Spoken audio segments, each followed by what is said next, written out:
तो चैनल को अभी तक जिन्होंने सब्सक्राइब नहीं किया है प्लीज़ चैनल को सब्सक्राइब करिए, वीडियो को लाइक करिए, दूसरों को भी शेयर करिए। आज हमने ये पत्र लेखन के अगर स्टार्टिंग की बात करें तो इसमें सबसे पहला जो हम देखते हैं वो पत्र के मुख्य भाग क्या क्या होते हैं वो सारा समझ लेते हैं। देखिए बेसिक लोअर लेवल पर चलेंगे और फिर अपर लेवल पर जाएंगे तो वो बेहतर होगा। ऐसे डायरेक्ट हम शासकीय पत्र पर आ गए और फिर वहाँ पर हम नाम ले रहे हैं, संबोधन क्या होता है और सारी चीज़ें क्या होती हैं जिसका हमें मतलब ही नहीं पता होता है, तो बड़ा मतलब कन्फ्यूजन होता है। तो शुरू से चलते हैं, थोड़ा टाइम लगेगा लेकिन बेहतर करेंगे उसमें। तो सबसे पहला हम यहाँ पे डिस्कस करते हैं कि पत्र के मुख्य भाग क्या क्या होते हैं। तो वहाँ पे पहले पत्र संख्या होती है, प्रेषक होता है, प्रेषिती होता है, स्थान और दिनांक होता है, विषय होता है, संबोधन होता है, मुख्य विषय होता है और समापन होता है। और उसके बाद क्या क्या होता है, संलग्नक होता है और प्रतिलिपि होती है। तो ये 10 पार्ट होते हैं किसी भी पत्र के, ठीक है, जिनका किसी पत्र में हम प्रयोग करते हैं। अब हम आते हैं शासकीय पत्रों में प्रयुक्त होने वाली महत्वपूर्ण शब्दावलियाँ क्या क्या हैं और उनके अर्थ क्या क्या हैं, क्योंकि हम जब प्रयोग करेंगे तो शब्दावलियों का ही प्रयोग करेंगे। प्रेषण, पत्रांक, यही सब लिखा जाएगा। भेजा जाना और पत्र भेजने वाला, पत्र पाने वाला, ये सब तो लिखा नहीं जाता है पत्रों में, क्योंकि जो पत्र होते हैं उनका एक निश्चित फॉर्मेट होता है, तो जो शब्द उसके लिए बने हैं वही शब्द हम वहाँ पे राइट करेंगे। तो चलिए हम सबको एक बार समझ लेते हैं कि मैक्सिमम जो वर्ड हैं जिनका यूज हम लेटर में करते हैं वो क्या क्या है। तो सबसे पहला यहाँ पे प्रेषक और प्रेषिती, इसका मतलब होता है पत्र भेजने वाला या पाने वाला। प्रेषण, प्रेषण का मतलब होता है भेजा जाना। पत्रांक का मतलब क्या होता है, पत्र में अंकित उसकी संख्या, उसको हम पत्रांक कहते हैं। स्थान और दिनांक का मतलब होता है पत्र जारी करने का स्थान और दिनांक। महोदय, प्री, इसका मतलब होता है श्री महोदय, एक संबोधन है ये। निदेश, निदेश का मतलब होता है आज्ञा और आदेश, और निर्देश का मतलब होता है संकेत और कथन। तो ये दोनों चीज़ें आप याद रखिएगा। बहुत कंफ्यूजिंग होता है कि निदेश और निर्देश में क्या डिफरेंस होता है। तो निदेश का मतलब होता है आज्ञा और आदेश, और निर्देश का मतलब होता है संकेत और कथन। ये क्या है, एक अधिकारीगण के लिए संबोधन है, ठीक है। और इसके बाद फिर प्रारूप, प्रारूप का मतलब होता है ड्राफ्ट या आलेख, आरेख। प्रयोजन, इसका मतलब उद्देश्य होता है। अभिलेख का मतलब होता है आधिकारिक लेख, और सूचनार्थ का मतलब होता है सूचित करने के आशय से। कार्यवाही का मतलब कार्य विषयक प्रक्रिया। और प्रश्नगत प्रकरण, इसका मतलब होता है विचार हेतु समक्ष लाया गया विषय या वाद। तिथिवार, संख्यावार, दिनांक संख्याओं के क्रम में। और संलग्नक, जिसे साथ लगाकर भेजा जाए। प्रतिलिपि का मतलब होता है छाया प्रति या जीरोक्स। यथोक्त या यथा अनुसार, इसका मतलब होता है जैसा ऊपर कहा गया है के अनुसार। अपरिहार्य, इसका मतलब होता है जो हर दृष्टि से आवश्यक हो। और तत्क्रम या तदानुसार, इसका मतलब होता है उसी क्रम में, उसी के अनुसार। और कार्य योजना का मतलब होता है काम का स्वरूप। अग्रिम आदेश का मतलब होता है आगे दी जाने वाली आज्ञा।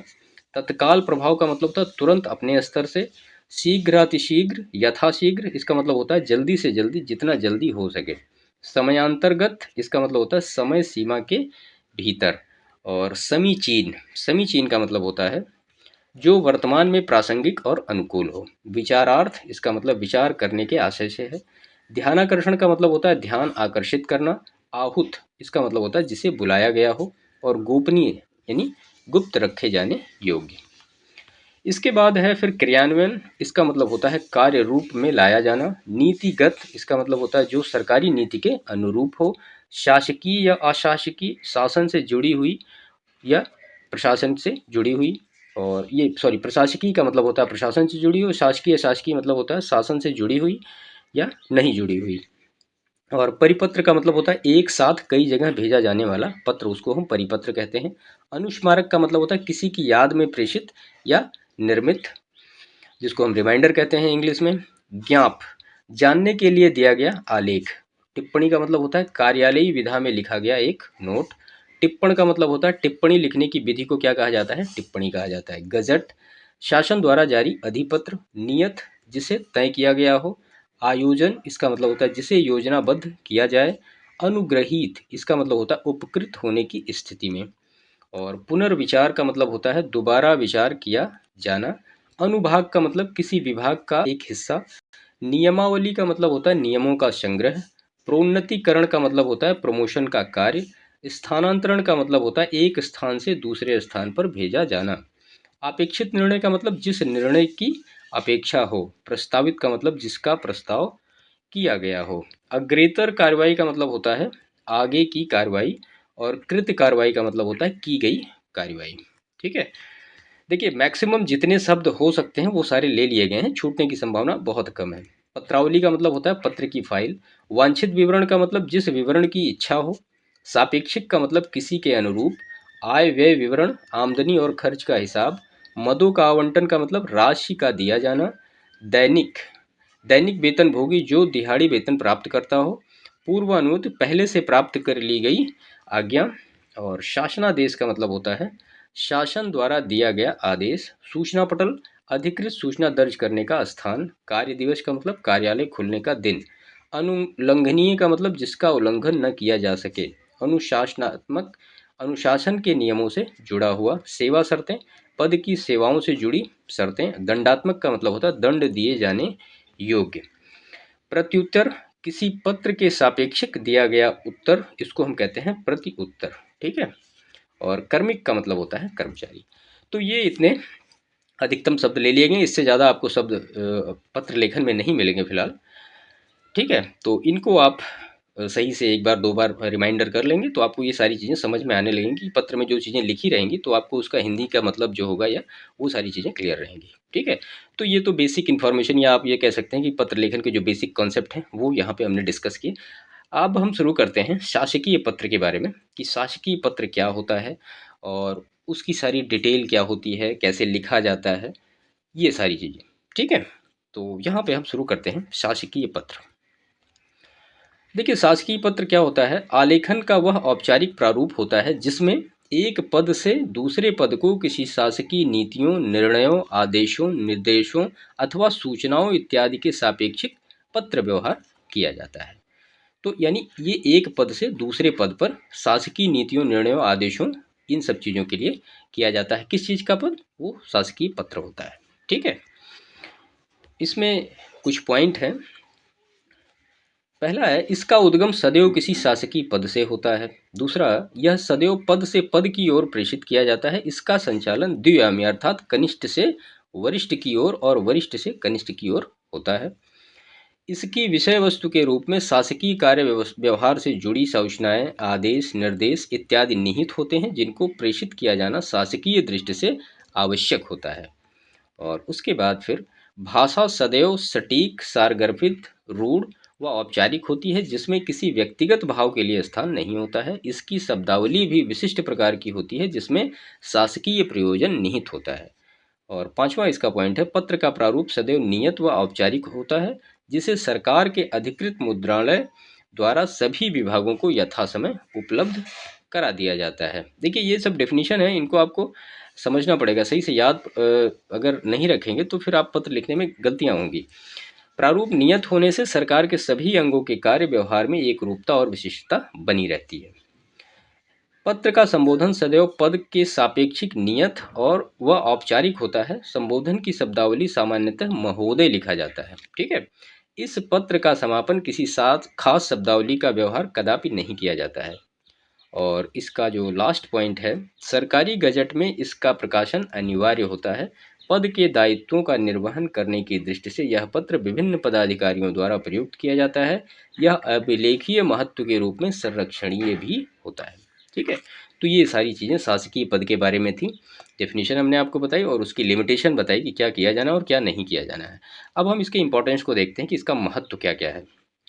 ठीक है, शासकीय पत्र द्वारा ही शासन के विभिन्न विभागों तथा अधिकारियों के मध्य सुचारू संप्रेषण व आपसी तालमेल बना रहता है जिससे प्रकरणों को निस्तारित करने तथा महत्वपूर्ण निर्णयों को समयांतर्गत संपादित करने में सुविधा प्राप्त होती है। इससे अधिकारी अपने पदीय दायित्वों का निर्वहन यथोचित ढंग से कर पाते हैं और तथा अपने सम्मुख आए विषयों को यथा समय निष्कर्ष तक ले जाते हैं। अभिलेखीय महत्व का होने के कारण अतीत के निर्णयों की समीक्षा, उसका पुनरावलोकन, वर्तमान निर्णयों के आधार मंच तथा भावी निर्णयों के पथ प्रदर्शक होने की दृष्टि से भी इन पत्रों का विशेष महत्व होता है। इसलिए किसी वाद अथवा त्रुटि के संदर्भ में इसके माध्यम से अधिकारियों की जवाबदेही तय करके उन पर उचित कार्रवाई की जा सकती है। वास्तव में शासकीय पत्र ही पद से पद के बीच सहभागिता तथा सहचार्यपूर्ण कार्यशैली के स्थापित करने की रीढ़ होता है। उक्त क्रम में ही शासकीय पत्र की महत्ता को समझा जा सकता है। ठीक है, तो ये जो डेफिनेशन और लिमिटेशन हमने आपको बताई। अगर आपके एग्जामिनेशन में इस तरह से पूछा जाता है कि शासकीय पत्र का महत्व बताइए और सारी चीज़ें, तो आप यहाँ से उनको आसानी से कर सकते हैं, आपको दिक्कत नहीं होगी। अब हम इसके प्रारूप की बात करते हैं कि इसका प्रारूप लिखा क्या जाता है और क्या नहीं लिखा जाता है। ठीक है, देखिए शासकीय पत्र का प्रारूप बनाते समय कुछ बातों का ध्यान रखना होता है, क्योंकि इसका प्रारूप नियत तथा औपचारिक होने के कारण सावधानी अपेक्षित होती है। दूसरा, इसमें पत्रांक दाएं पार्श्व पर सबसे ऊपर लिखा जाता है। ठीक है, तो जो पत्रांक संख्या होगी वो दाएं तरफ होगी, यानी इधर होगी।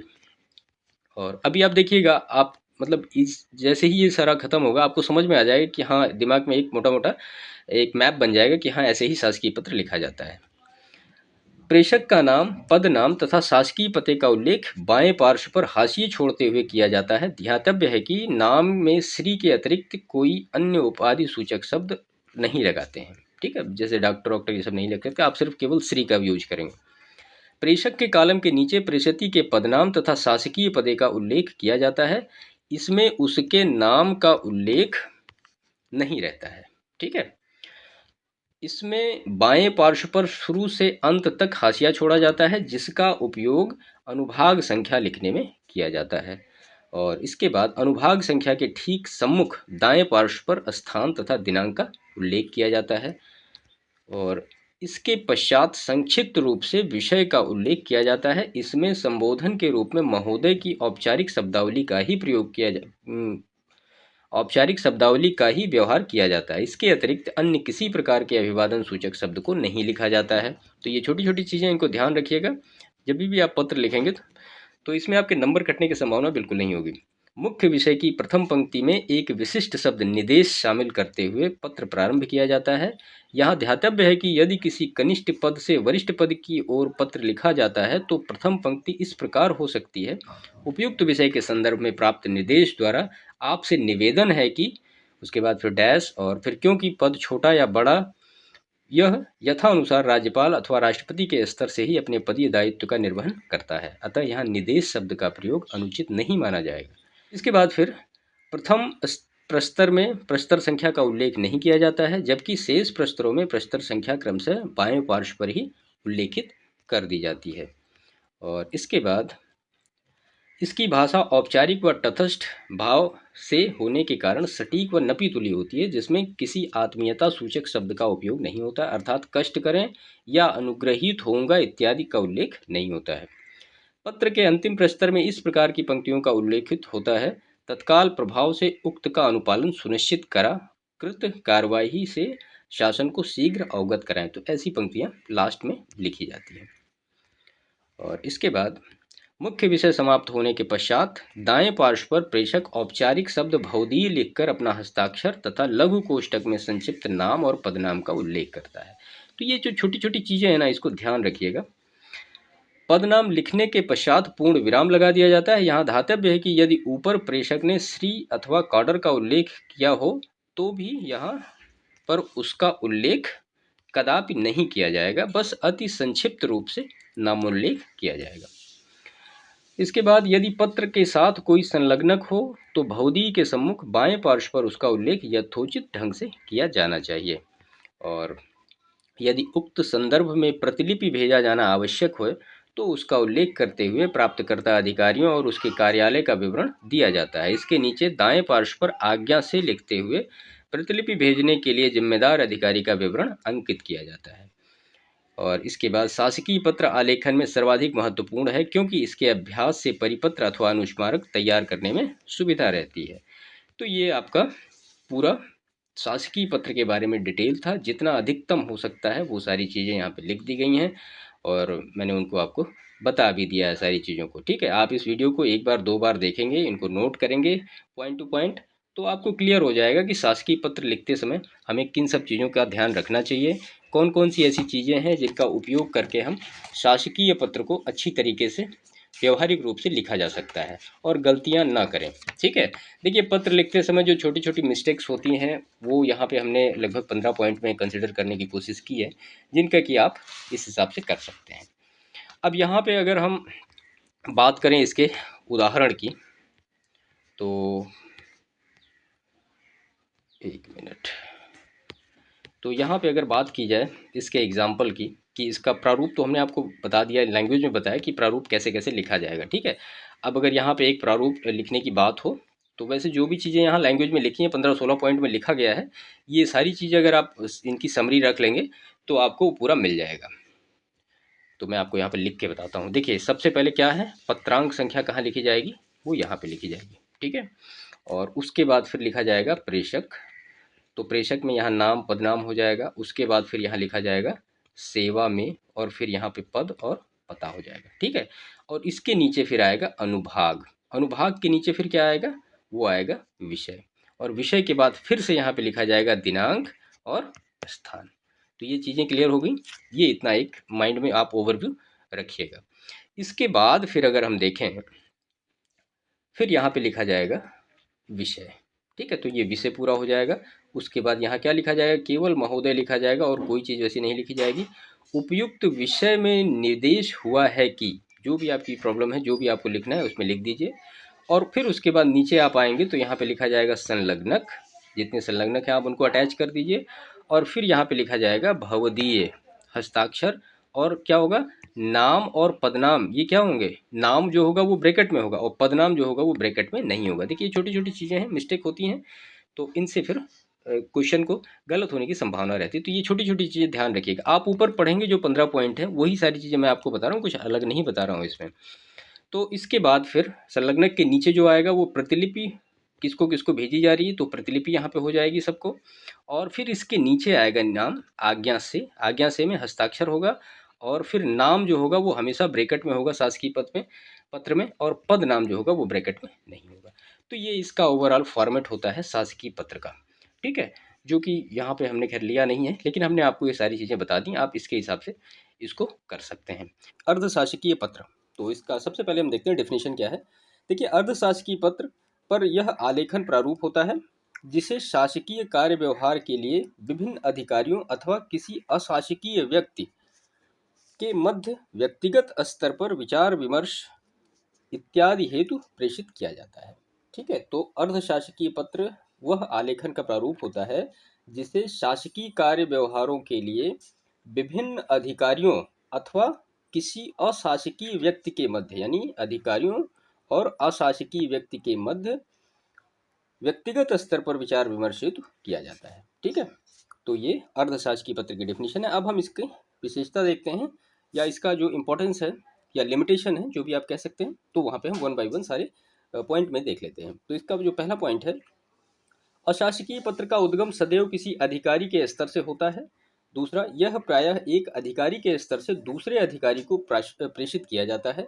इसका संचालन अधिकतर सम अधिकारियों के मध्य होता है, किंतु कतिपय स्थितियों में इसे वरिष्ठ से कनिष्ठ अथवा कनिष्ठ से वरिष्ठ अधिकारियों अथवा अशासकीय व्यक्ति के लिए भी व्यवहृत किया जाता है। यह द्विआयामी रूप में परिचालित होता रहता है। तो ये सारे फैक्ट आप इसको समझिएगा कि ये वरिष्ठ से कनिष्ठ अथवा कनिष्ठ से वरिष्ठ के बीच में या अशासकीय व्यक्ति के बीच में भी ये होता है, ये द्विआयामी प्रकृति का होता है।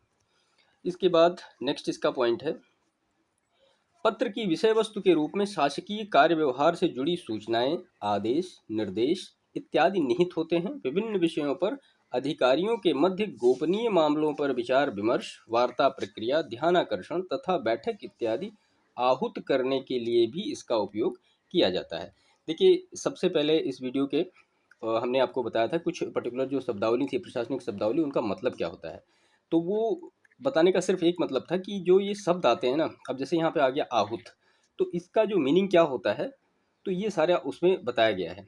तो अगर आपने वो वीडियो नहीं देखा है तो वो देख लीजिए, इसके डिस्क्रिप्शन में भी उसका लिंक आपको मिल जाएगा, क्योंकि आपको समझ में आएगा कि ये जो मीनिंग लिखा गया आहूत का मतलब क्या होता है। तो ये सारी चीज़ें आपको क्लियर रहेंगी, क्योंकि जो शब्द होते हैं प्रशासनिक वो यूज़ तो वही किए जाते हैं, हिंदी के जो नॉर्मल बोलचाल की भाषा के वर्ड होते हैं उनको तो हम यूज़ नहीं करते ना पत्र व्यवहार में। तो इसके बाद फिर है, पत्र की भाषा सदैव मैत्री व आत्मीय भाव में लिखी जाती है। इसमें अपेक्षित अपेक्षा, अपेक्षित, अनुरोध, निवेदन, सादर, ससम्मान, कष्ट करें इत्यादि जैसी शब्दावलियों का प्रयोग किया जाता है। तो इसमें अपेक्षा है, अपेक्षित है, अनुरोध है, निवेदन है, सादर है, ससम्मान, कष्ट करें, ये सारी चीज़ों की शब्दावली का आप यूज करेंगे किसमें, अर्धशासकीय पत्र में। इसके बाद इसे एक वचन व उत्तम पुरुष के रूप में प्रायः अनौपचारिक शैली में लिखा जाता है। इसके बाद फिर नेक्स्ट पॉइंट इसमें है, पत्र का प्रारूप पूर्णतः नियत व औपचारिक होता है। इसके बाद 7वां पॉइंट है इसका, पत्र के प्रारंभ में प्रेषिती के लिए प्रिय श्री महोदय का संबोधन होता है। इसका समापन सादर ससम्मान जैसे किसी आदर सूचक शब्द के साथ होता है।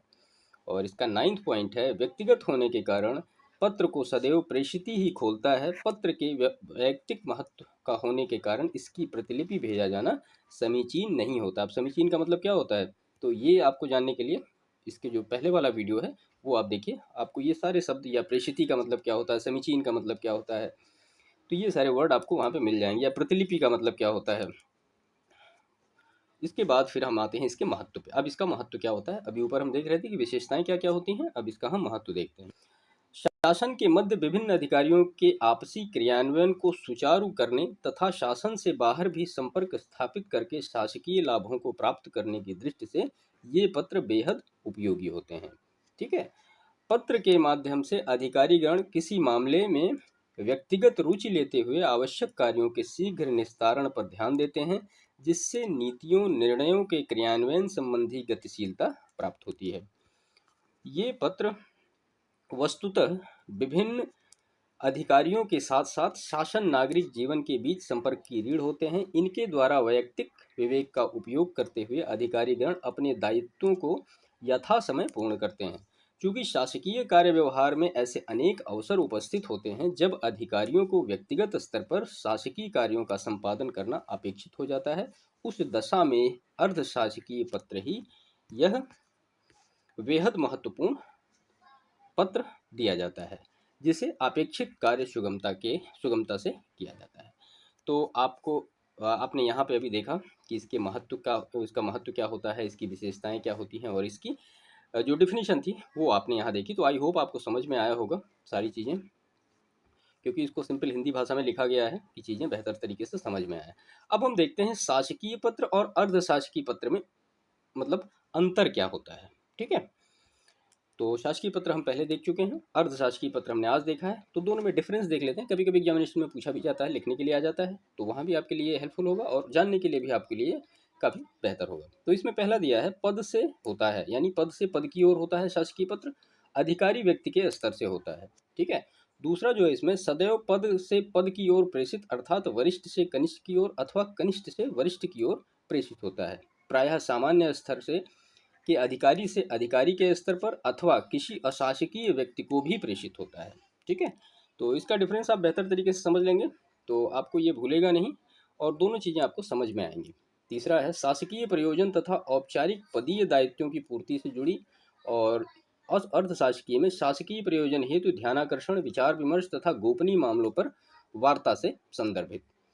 उसके बाद है, शासकीय पत्र औपचारिक भाषा में रूढ़ व अन्य पुरुष शैली में तटस्थ भाव से लिखा जाता है, और अर्ध सरकारी पत्र में अनौपचारिक भाषा में व्यक्तिगत तथा मैत्री भाव में आत्मीय ढंग से उत्तम पुरुष शैली में लिखा जाता है। शासकीय पत्र में पत्र को प्रेषिती कार्यालय का नियत प्राधिकारी खोलता है, और अर्धशासकीय पत्र में व्यक्तिगत होने के कारण पत्र को सदैव प्रेषिती ही खोलता है। इसके बाद शासकीय पत्र में फिर है, पत्र का संबोधन मात्र औपचारिक शब्दावली महोदय के साथ होता है तथा समापन में कोई औपचारिक शब्द नहीं होता है। और अर्धशासकीय पत्र में पत्र का संबोधन अनौपचारिक शब्दावली यानी प्रिय या श्री महोदय के साथ होता है तथा पत्र का समापन सदैव आदर सूचक शब्दों सादर ससम्मान के साथ होता है, जैसे कि हमने अभी ऊपर देखा है। और फिर शासकीय पत्र में इस पत्र के माध्यम से अधिकारी अपने पदीय दायित्वों का निर्वहन तटस्थ भाव से करते हैं, और अर्धशासकीय पत्र में अधिकारीगण व्यक्तिगत रुचि लेते हुए शासकीय समस्याओं का निराकरण करते हैं। तो ये दोनों में डिफरेंस था, आई होप आपको ये क्लियर हुआ होगा शासकीय पत्र और अर्धशासकीय पत्र में अंतर क्या होता है। अब हम देखते हैं कि शासकीय पत्र और अर्धशासकीय पत्र में समानता क्या क्या होती है। ठीक है, तो पहला इसमें जो है, दोनों पत्रों की विषय वस्तु सदैव शासकीय प्रयोजनार्थ होती है। ठीक है, दूसरा है, दोनों के माध्यम से निर्णय को लेने और क्रियान्वित करने की प्रक्रिया सरल, सुगम और तीव्र होती है। और तीसरा जो है, दोनों पत्र अभिलेखीय महत्व के होते हैं। हमने शासकीय पत्र में भी देखा था कि वो अभिलेखीय महत्व का होता है, तो अर्धशासकीय पत्र भी जो होता है वो अभिलेखीय महत्व का होता है। और इसका जो चौथा पॉइंट है, दोनों का प्रकाशन सरकारी गजट में अनिवार्य होता है। पांचवा पॉइंट जो है, दोनों पत्रों में व्यक्तिगत तथा तथ्य अथवा सूचनाओं का सदैव अभाव होता है। और छठा है इसका, दोनों पत्रों से शासन की कार्यकुशलता, पारदर्शिता व जवाबदेहिता सुनिश्चित होती है। और सातवां है, दोनों पत्रों द्वारा शासकीय प्रयोजनों को अपेक्षित ढंग से पूरा किया जाता है। तो ये समानता होती है, अंतर हमने उसमें देखा है। ठीक है, अब हम आते हैं अर्धशासकीय पत्र के प्रारूप पे कि अर्धशासकीय पत्र का प्रारूप होता कैसे है। तो ये एक हमने पिक यहाँ पे ली है। तो देखिए यहाँ पे ये हो जाएगा विभाग का नाम, अनुभाग का नाम, दिनांक हो जाएगा, स्थान हो जाएगा, और फिर यहाँ पे आपका विषय हो जाएगा, और प्रिय या श्री महोदय जैसा कि हमने बताया आपको। और उसके बाद फिर आप मैटर स्टार्ट करेंगे लिखना। उपयुक्त विषय के संदर्भ में आपसे अपेक्षा है कि यहाँ जो भी पत्र में लिखना होगा वो सारा आप लिखेंगे। और इसके बाद फिर यहाँ पे ससम्मान लिखेंगे आप, यहाँ आप ससम्मान लिखेंगे। तो यहाँ पे जो आएगा वो आएगा संलग्नक, और फिर ये प्रेषिती का जो नाम होगा, श्री, पद और पता, और उसके बाद ये भौदी या भवनिष्ठ हस्ताक्षर होगा, और नाम ब्रैकेट में होगा हमेशा, हमने शासकीय पत्र में भी आपको बताया था। तो ये जो होता है ये सारा अर्धशासकीय पत्र का प्रारूप होता है। ठीक है, प्रेषक का नाम यहाँ होता है, प्रेषिती का नाम जो होता है वो नीचे होता है, और दाएं तरफ जो है विभाग और अनुभाग, दिनांक, स्थान, ये सारी चीज़ें लिखी जाती है। यहाँ पे होता है प्रिय महोदय, और उसके बाद फिर जो भी पत्र में आपको लिखना है लिखेंगे, उसके बाद ससम्मान लिखेंगे, फिर संलग्नक लिखेंगे, और उसके नीचे जो है प्रेषिती लिखेंगे, और दाहिने तरफ सबसे नीचे आप भौदी या भवनिष्ठ हस्ताक्षर करेंगे, और नाम आप ब्रैकेट में लिखेंगे। तो ये जो है अर्धशासकीय पत्र का प्रारूप है। अर्धशासकीय पत्र ऐसे ही लिखा जाता है। ठीक है, अब हम इसका एक एग्जाम्पल देखते हैं कि अर्धशासकीय पत्र क्या है, कैसे लिखा गया है। ठीक है, तो देखिए यहाँ पे ये सारा लोक सेवा आयोग प्रयागराज, दिनांक लिखा गया है 9 अगस्त, और ये प्रेषक का नाम, उसके बाद फिर यहाँ पे संबोधन, और फिर ये जो मतलब पत्र में लिखना है वो सारी चीज़ें ऐसे ऐसे लिखी गई हैं। और उसके बाद फिर यहाँ पे प्रेषिती का नाम लिखा गया है, और फिर यहाँ पे आपका या भौदी हस्ताक्षर, और उसके बाद फिर ये नाम लिखा गया अनुस्मारक को। तो यहाँ पे उसकी डिफिनेशन लिखी है, क्या है, अनुस्मारक से तात्पर्य किसी प्राधिकारी को किसी मामले में किसी प्रकार की कार्यवाही विषयक स्मरण दिलाने से संबंधित पत्र आलेखन से है। इसको इंग्लिश में क्या कहते हैं, इसको कहते हैं रिमाइंडर। ठीक है, तो ये इसकी डिफिनेशन है कि मान लिया किसी प्राधिकारी को आपने कोई लेटर दिया था और उस पर कोई कार्रवाई नहीं हो पाई है, तो उससे रिमाइंडर आपको देना है, तो आपको वहाँ पे अनुस्मारक देना पड़ेगा। इसके बारे में और डिटेल है। यदि किसी कार्यालय अथवा प्राधिकारी के समक्ष कोई मामला पर्याप्त समय तक लंबित रहता है तो कार्यवाही विषयक अनुस्मारक भेजा जाना आवश्यक हो जाता है। इसका अपना कोई निश्चित प्रारूप नहीं होता, बल्कि इसे शासकीय प्रकार के पत्र की विभिन्न विधाओं के रूप में भेजा जाता है, जैसे शासकीय पत्र, अर्धशासकीय पत्र, परिपत्र, तार, आदेश इत्यादि। इसके बाद इसकी कुछ विशेषताएं देखते हैं। अनुस्मारक पत्र की महत्वपूर्ण विशेषताएं निम्नवत हैं। क्या क्या है, इसका उद्गम सदैव उसी प्राधिकारी कार्यालय स्तर से होता है जहां से मूल पत्र प्रेषित किया गया हो। इसे सदैव उसी प्राधिकारी के समक्ष भेजा जाता है जिसके समक्ष वाद प्रकरण लंबित हो। और तीसरा है, इसकी विषय वस्तु के रूप में लंबित कार्यवाही का संक्षिप्त विवरण देते हुए उसके शीघ्र निराकरण हेतु कहा जाता है। अनिवार्य रूप से इसकी विषय वस्तु पूर्व के पत्र व्यवहार के विषय वस्तु की ही पूरक होती है। और इसमें फोर्थ पॉइंट है, अनुस्मारक पत्र की अपनी कोई भाषा शैली नहीं होती है, बल्कि इस पत्र को जिस प्रारूप में भेजा जाता है यह उसी के भाषाई और शैलीगत वैशिष्ट्य को धारण कर लेता है। इसका प्रारूप भी भेजे गए प्रारूप का ही अनुकरण करता है। संबोधन तथा समापन इत्यादि भी उसी पत्र प्रारूप पर आधारित होता है। और पांचवा पॉइंट है इसका, अधिकारीगण व्यक्तिगत रुचि लेते हुए किसी प्रकरण के लंबित रहने की दशा में उसे शीघ्र निपटारे के लिए इस पत्र का उपयोग करते हैं। और प्रायः लंबित कार्य विषयक अनेक अनुस्मारक सरकारी प्रायः लंबित कार्यों विषयक अनेक अनुस्मारक पत्र सरकारी कार्यालयों से प्रेषित किए जाते हैं। इस पत्र की सबसे बड़ी विशेषता होती है कि इसमें पूर्व में की गई कार्यवाही को ही आधार बनाया जाता है तथा मुख्य विषय में उसका उल्लेख भी स्पष्ट रूप से कर दिया जाता है। तत्पश्चात प्रश्नगत प्रकरण में कार्यवाही की अपेक्षा की जाती है। ठीक है, तो इसका महत्व हम देखते हैं क्या है। कार्यालयी व्यवहार में लंबित मामलों के निपटान, अधिकारियों की एक दूसरे के प्रति सहयोग की दृष्टि से अनुस्मारक पत्र बेहद महत्वपूर्ण हो जाता है। इससे जहाँ प्रशासकीय कार्य व्यवहार में तीव्रता आती है, वहीं लंबित मामलों का निराकरण भी शीघ्रता से किया जाता है। कार्यों के लंबित रहने की दशा में जहाँ शासकीय प्रक्रिया शिथिल पड़ती है, कार्य व्यवहार में गतिरोध उत्पन्न होता है, चलते शासन सत्ता के प्रति जन असंतोष भी उत्पन्न होता है। ऐसी स्थिति में अनुस्मारक पत्र इस प्रकार की व्यवहारिक समस्याओं का सुगम निराकरण प्रस्तुत करते हैं। ठीक है। उल्लेख है कि अधिकारियों के पदभार ग्रहण करने, अधियाचन भेजने, आवश्यक अभिलेखों को उपलब्ध कराए जाने, मदों के आवंटन इत्यादि विषयक लंबित कार्यों के शीघ्र निस्तारण हेतु अनुस्मारक पत्रों का प्रयोग करके ही कार्य संपादित किया जाता है। इसकी प्रकृति पूरक अवश्य होती है, किंतु यह उतना ही अधिक उपयोगी भी होता है। इसके अभाव में अलग अलग प्रकार के पत्र भेजने से भ्रम की स्थिति उत्पन्न होती है तथा कार्य में गतिरोध पैदा होता है। तो ये सारी चीज़ें मैंने आपको पढ़ के बताई। आई होप आपको क्लियर होगा। आप इस वीडियो को 1 2 बार 3 बार देखेंगे तो ये सारी चीज़ें आपको क्लियर हो जाएंगी। ठीक है। तो ये इसका महत्व था, विशेषता और डेफिनेशन, ये 3 चीज़ें हमने क्लियर कर ली। अब हम आते हैं अपने जो मतलब अनुस्मारक शासकीय होता है इसका फॉर्मेट क्या होता है, और अनुस्मारक अर्धशासकीय होता है इसका फॉर्मेट क्या होता है। तो देखिए, जैसा शासकीय पत्र होता लिखा जाता है उसका वैसे ही लिखा जाएगा, कोई उसमें मतलब बहुत ज़्यादा चेंजमेंट नहीं आता है। ठीक है। बस खाली 2 3 चीज़ों के अंतर आते हैं, वो मैं आपको यहाँ पे बताता हूँ। तो यहाँ पे अनुस्मारक संख्या लिखा जाएगा, सबसे बड़ा अंतर ये है। यहाँ पे एक अंतर होता है, बाकी प्रेषक है, सेवा में है, अनुभाग, विषय, दिनांक, स्थान, ये तो सब बिल्कुल शासकीय पत्र की तरह ही लिखा जाएगा पूरा। ठीक है। और ये सारी चीज़ें बिल्कुल शासकीय पत्र के हिसाब से यहाँ तक लिखी जाएगी, बहुधी और फिर प्रतिलिपि। बाकी ये पूरा पत्र जो होता है सेम होता है शासकीय पत्र की तरह। ठीक है। इसके बाद हम अनुस्मारक अर्धशासकीय पत्र का एक फॉर्मेट देख लेते हैं, ये क्या है। तो यहाँ पे बिल्कुल सेम है, कोई दिक्कत नहीं, वैसे ही है। नाम, पद, यहाँ पे अनुस्मारक संख्या, विभाग, अनुभाग, ये सारी चीज़ें, विषय हो गया, और ये सारी चीज़ें जो लिखनी थी जो पत्र में लिखनी है, सब कुछ वही है। ये सारी चीज़ें बिल्कुल ऐसे ही हैं। ठीक है। यहाँ पे लिखा गया है, अनुस्मारक में पत्रांक अनुस्मारक संख्या के रूप में दाएं पार्श्व सबसे ऊपर लिखा जाता था। मुख्य विषय के प्रारंभ उल्लेख अनिवार्य रूप से किया जाता है। बाकी और सारा जो फॉर्मेट है ये बिल्कुल अर्धशासकीय पत्र की तरह ही फॉर्मेट है इसका। यहाँ पे बस खाली एक अंतर आपको मिलेगा, अर्धशासकीय में अनुस्मारक संख्या यहाँ पे आ जाएगी, बाकी सब कुछ सेम जैसे अर्धशासकीय पत्र लिखा जाता है वैसे ही लिखा जाएगा। ठीक है।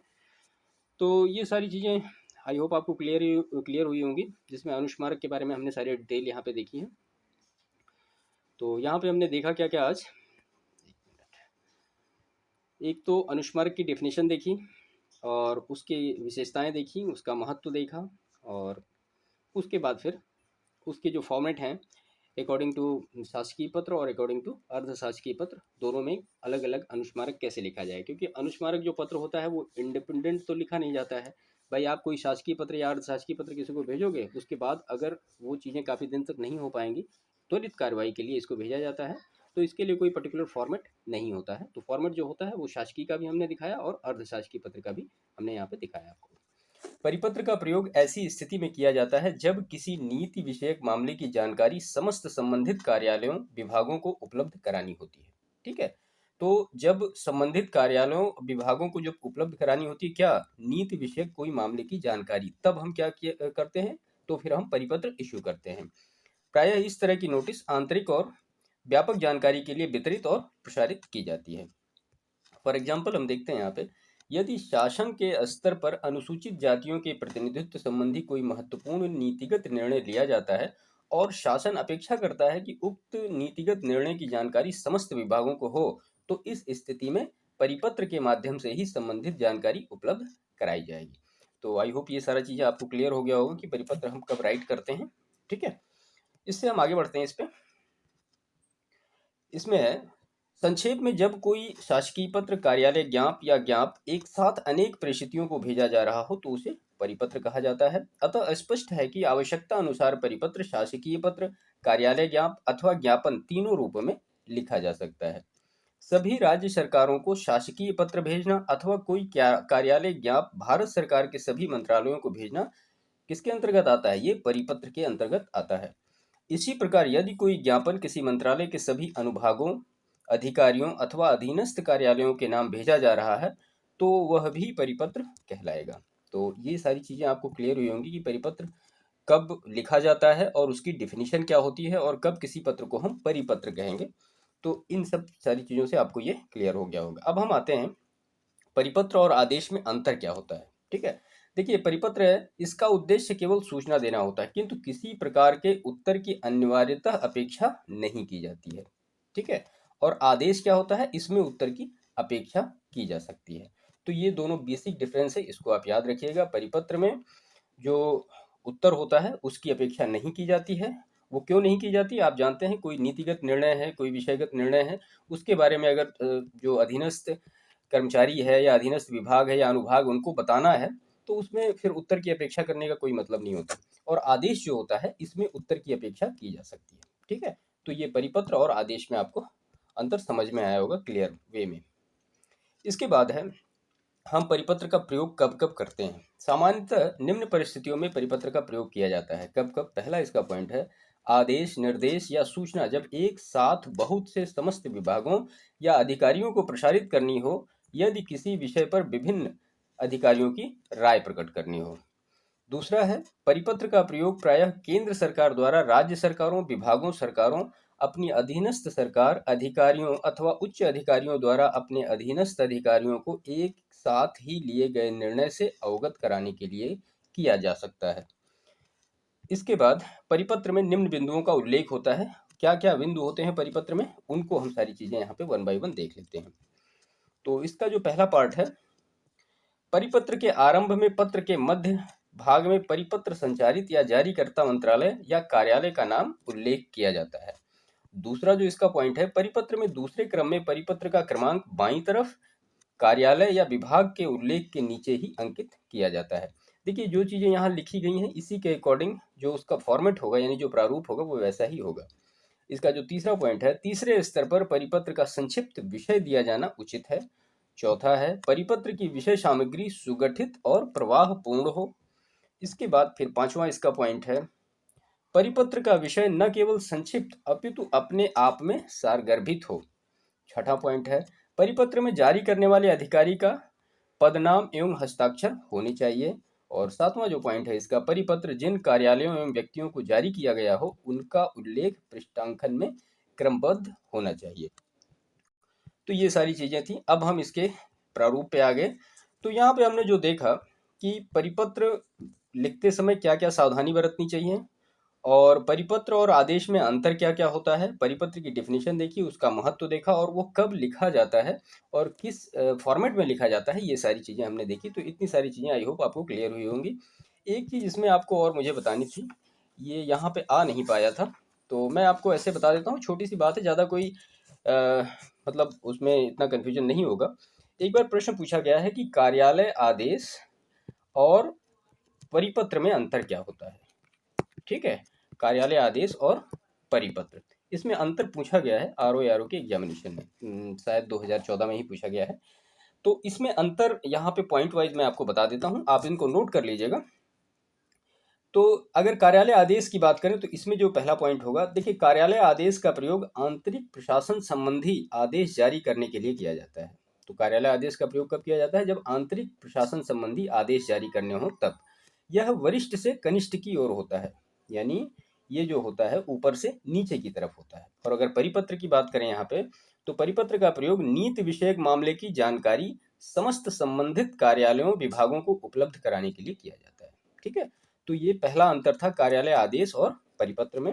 अगर हम दूसरे अंतर की बात करें तो कार्यालय आदेश का प्रयोग पदोन्नति, नियुक्ति, अर्जित अवकाश की स्वीकृति एवं अंतर विभागीय स्थानांतरण की कार्यवाही के लिए किया जाता है। तो कार्यालय आदेश का प्रयोग कब कब किया जाता है, तो वो किया जाता है पदोन्नति के लिए, नियुक्ति के लिए, और या फिर अवकाश के लिए या ट्रांसफर के लिए, ऐसा होगा तो किया जाएगा कार्यालय आदेश का प्रयोग। दूसरा, अगर परिपत्र में देखें तो परिपत्र का प्रयोग प्रायः केंद्र सरकार द्वारा राज्य सरकारों, विभागों, सरकारों द्वारा अपनी अधीनस्थ सरकार, अधिकारियों अथवा उच्च अधिकारियों द्वारा अपने अधीनस्थ अधिकारियों को एक साथ ही लिए गए निर्णय से अवगत कराने के लिए किया जाता है। तो ये दोनों डिफरेंस आपको समझ में आ गए होंगे, एक बार एग्जामिनेशन में पूछा गया था, तो सोचा यहीं पे क्लियर कर दूं। दो दो पॉइंट हो गए, इतना आप लिख देंगे तो आपके लिए सफिशिएंट होगा। उसमें पूछा गया था कि कार्यालय आदेश और परिपत्र में क्या अंतर होता है, परिपत्र का प्रारूप विस्तार सहित समझाइए, शायद ऐसा ही कुछ प्रश्न था 2014 आरओ का। तो ये यहाँ पे कार्यालय आदेश और परिपत्र में दोनों में डिफरेंस हमने आपको बता दिया, आपने इसको नोट कर लिया होगा। एक दो बार रिवाइज करेंगे आपको चीज़ें समझ में आ जाएंगी। ठीक है, तो अब हम आते हैं इसके फॉर्मेट पे कि इसका फॉर्मेट क्या होता है परिपत्र का। ठीक है, देखिए यहाँ पे एक परिपत्र का फॉर्मेट का हमने पिक लिया है। तो इसमें से देखिए आप, सबसे पहले क्या है, मुख्यालय लिखा जाएगा, कर्मचारी राज्य बीमा निगम हो गया, और फिर ये हो गया एड्रेस। ठीक है, और फिर यहाँ लिखी जाएगी संख्या, और यहाँ लिखा जाएगा दिनांक, और यहाँ पे बीच में सबसे लिखा जाएगा परिपत्र। ठीक है, उसके बाद फिर आप जो फॉर्मेट होगा वो सारी चीज़ें यहाँ पे लिखेंगे अकॉर्डिंग टू योर क्वेश्चन या अकॉर्डिंग टू योर सिचुएशन, कि कैसे क्या उसमें लेटर में हमें लिखना है। उसके बाद फिर हम यहाँ आते हैं हस्ताक्षर पे। तो हस्ताक्षर पे पद का नाम और ये प्रशासन, तो ये चीज़ें इतनी हो जाएंगी। और उसके बाद सबसे नीचे आएगा प्रतिलिपि, किसको किसको भेजी जानी है वो आप पूरी डिटेल नंबर 1 2 3 4 अप टू इस तरह से करके लिख सकते हैं। तो परिपत्र का जो प्रारूप होगा वो सिंपल इस तरह से लिखा जाएगा, मुख्यालय हो गया, विभाग का नाम हो गया, उसका पता हो गया, संख्या हो गई और दिनांक हो गया, और बीच में ये परिपत्र हो गया, और इसके अकॉर्डिंग जो सिचुएशन है अकॉर्डिंग टू क्वेश्चन वो आप लिखेंगे। और दाहिने तरफ फिर नीचे हस्ताक्षर यहाँ पे होगा, और उसके बाद फिर पद का नाम और विभाग का नाम, और फिर प्रतिलिपि जिसको जिसको भेजी जानी है वो सबसे नीचे होगी नंबर्स में 1 2 3 4 अप टू जितने भी प्रतिलिपि भेजी जानी है। तो ये एक बेसिक जो प्रारूप है परिपत्र का, ये यहाँ पे हमने डिस्कस किया इसको।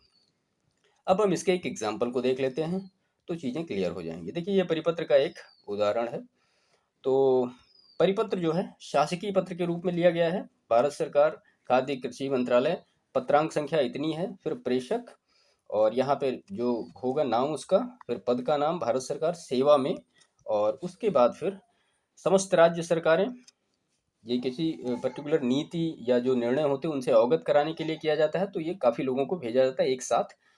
तो उसके बाद फिर ये एड्रेस हो गया, दिनांक हो गया, और फिर विषय। ठीक है, उसके बाद फिर नीचे विषय, और यहाँ पे आपकी जो आपको चीज़ें से अवगत कराना है वो सारी चीज़ें आप लिखेंगे, और नीचे फिर आ जाएगा भौतिक, और फिर उसके बाद नाम, पद का नाम और भारत सरकार। ठीक है, तो ये सिंपल सा इसका परिपत्र का एग्जाम्पल हमने आपको दिखाया। जो चीज़ें आई होप आपको क्लियर हुई होंगी, क्योंकि देखिए परिपत्र में बहुत ज़्यादा कोई वो नहीं होता, बस खाली सिंपल सा एक आपको परिपत्र ऊपर लिखना होता है, पत्रांक संख्या लिखी, प्रेषक लिखा, सेवा में लिखा और विषय, और उसके बाद फिर मैटर हो गया आपका, और सबसे नीचे दाहिने तरफ सबसे नीचे आप आके भौदी लिख दिया आपने, जो है जिसको जो भेज रहा है उसका नाम आपने यहाँ पे डाल दिया। तो ये दोनों, इसका एक तो ये फॉर्मेट हो गया, और ये हमने आपको नीचे उसका एग्जाम्पल दिया। परिपत्र कब भेजा जाता है, कब नहीं भेजा जाता है, परिपत्र और कार्यालय आदेश में क्या अंतर होते हैं, इनको हम कैसे कैटेगराइज करते हैं, और उसका जो फॉर्मेट है वो सारी चीज़ें क्लियर हुई होंगी। तो परिपत्र में इतना ही है, इसी से आपके लगभग सारे प्रश्न जो आते हैं वो सॉल्व हो जाएंगे, उसमें कोई दिक्कत आपको नहीं आएगी। अगर आपने इतना भी कंप्लीट कर लिया तो आपको लगभग एबव 90% प्रश्न जो आएंगे परिपत्र से रिलेटेड वो सारे मिल जाएंगे। एक दो चीज़ें जो नहीं थी इसमें वो मैंने आपको बता दी, कार्यालय आदेश और परिपत्र में जो डिफरेंस होता है, ये सारी चीज़ें यहाँ पे हमने क्लियर कर।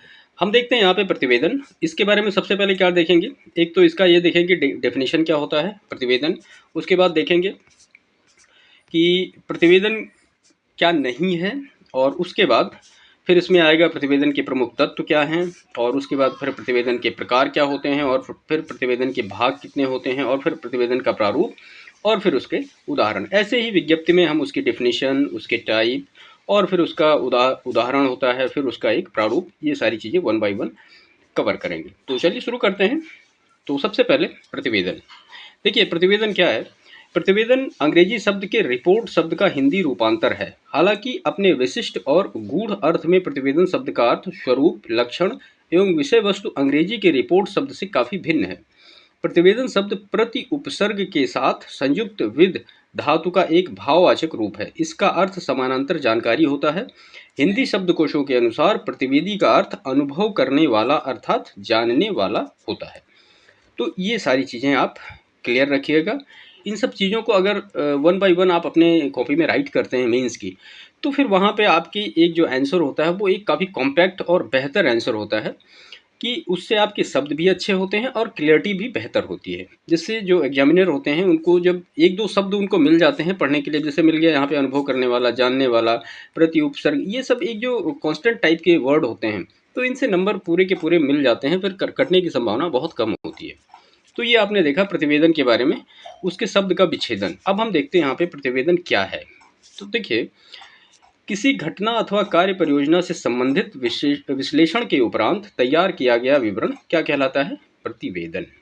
यानी किसी कोई घटना हुई या कोई कार्य योजना है, उससे संबंधित जो विश्लेषण होता है, उसके बाद जो उसको तैयार किया जाता है, उसको हम क्या कहते हैं? प्रतिवेदन कहते हैं। प्रतिवेदन का अर्थ सामान्य रूप से जानने योग्य विवरण अथवा अनुभव के आधार पर प्राप्त विवरण होता है।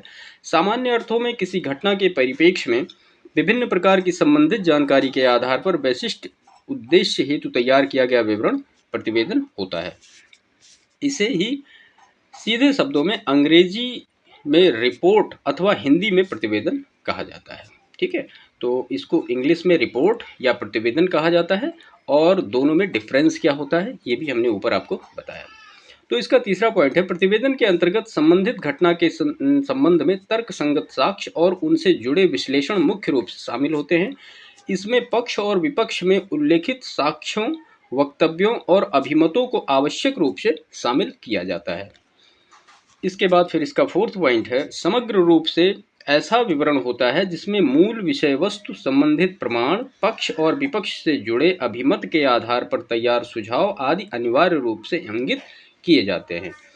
इसका पांचवा पॉइंट है, प्रतिवेदन सरकारी कार्यप्रणाली का एक प्रमुख एवं अनिवार्य अंग है। इसका अनुप्रयोग विभिन्न प्रकार की घटनाओं यथा दंगा, भाषा संबंधित विवाद, अल्पसंख्यक, निम्न वर्गों से संबंधित स्थितियों के अध्ययन तथा मंत्री एवं लोक सेवकों अथवा किसी अन्य व्यक्ति पर लगे आरोपों से संबंधित अध्ययन रिपोर्ट के रूप में किया जाता है। तो ये सारी चीज़ें आपको समझ में आई होंगी।